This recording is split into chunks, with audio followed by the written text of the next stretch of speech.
ரஜினியுடன் மோதும் சூர்யா, சத்தமே இல்லாமல் ஒதுக்கும் தனுஷ். சூர்யாவுக்கு இது தேவைதானா? நடிகர்கள் தனுஷ், சிவகார்த்திகேயன் மற்றும் சூர்யாவின் படங்கள் அடுத்தடுத்து வெளியாக இருக்கின்றன. தற்பொழுது மூவருமே வித்தியாசமான கதைக்களங்களை கொண்ட படங்களில் நடித்திருக்கின்றனர். நடிகர் தனுஷ் தன்னுடைய இயக்கத்தில் அடுத்ததாக இட்லி கடை படத்தை இயக்கியிருக்கிறார். வித்தியாசமான குடும்ப கதையாக இருக்கும் என ட்ரெய்லர் வெளியான நிலையில் பலரும் கூறி வருகின்றனர். அதே போன்று நடிகர் மற்றும் இயக்குனர் RJ பாலாஜி இயக்கத்தில் முதல் முறையாக சாய் அபயங்கர் இசையமைத்துள்ள கருப்பு என்ற படத்தில் நடிகர் சூர்யா நடித்திருக்கிறார்.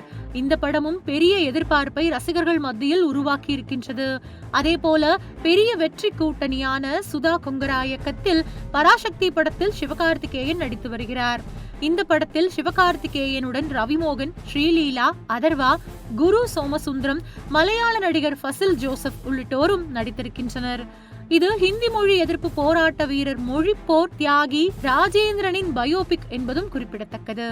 இப்போது இட்லி கடை, பராசக்தி மற்றும் கருப்பு படங்களின் ரிலீஸ் தான் தமிழ் சினிமா ரசிகர்கள் மத்தியில் பேசுபொருளாக மாறியிருக்கின்றது. நடிகர் சிவகார்த்திகேயன் நடித்த பராசக்தி படம் பொங்கலுக்கு ரிலீஸ் ஆக உள்ளது. விஜய் நடித்த ஜனநாயகனுக்கு போட்டியாக இந்த படத்தை களமிறக்க உள்ளனர். சுமார் வெற்றியாவது இந்த படம் ஈட்ட வேண்டும் என்பதற்காக இந்த வேலை என்று பேசப்படுகின்றது. அதே போல கருப்பு படம் ரிலீஸ் முதலில் பொங்கல் பண்டிகை தான் குறிவைக்கப்பட்டிருந்தது. ஆனால் ஜனநாயகன், பராசக்தி ஆகிய 2 பெரிய படங்களுடன் வந்தால் கண்டிப்பாக அடிவாங்கும் என்பதால் அது தவிர்க்கப்பட்டது. அதனால் அடுத்து ஏப்ரல் 14ஆம் தேதி தமிழ் புத்தாண்டில் சூர்யா நடித்த கருப்பு படத்தை வெளியிட யோசித்து வந்தாலும் அதே நாளில் சூப்பர் ஸ்டார் ரஜினிகாந்த் நடித்த ஜெயிலர் 2 படம் ரிலீஸ் செய்யப்படலாம் என தெரிகின்றது. சன் பிக்சர்ஸ் தயாரிப்பில் நெல்சன் இயக்கத்தில் வெளியாகும் ஜெயிலர் 2 படம் வெளியாகும் நேரத்தில் கருப்பு படமும் வெளியாகும் என்பதில் எந்த மாற்றமும் இல்லை. ஆனால் இதற்கிடையே இவர்களுக்கு விதிவிலக்காக தனுஷ் போட்டுள்ள திட்டம்தான் செம வசூலை அள்ளும் என எதிர்பார்க்கப்படுகின்றது. இட்லி கடை வருகிற அக்டோபர் 1ஆம் தேதி ரிலீஸ் ஆகிறது. முதல் 2 நாட்கள் விடுமுறை என்பதால், அதன் பின்னர் வார இறுதி என்பதால் படம் வசூல் குறையாது என்று நம்பப்படுகின்றது. மேலும் இந்த படத்தில் ராஜ்கிரண், சத்யராஜ், பார்த்திபன், அருண் விஜய் என நட்சத்திர பட்டாளமே உள்ளது. நித்யா மேனன் நாயகியாக நடித்திருக்கிறார். அதனால் ஆவி பறக்க சுட சுட வெளியாகும் இட்லி கடையில் கூட்டம் வசூலை அள்ளிவிடும்.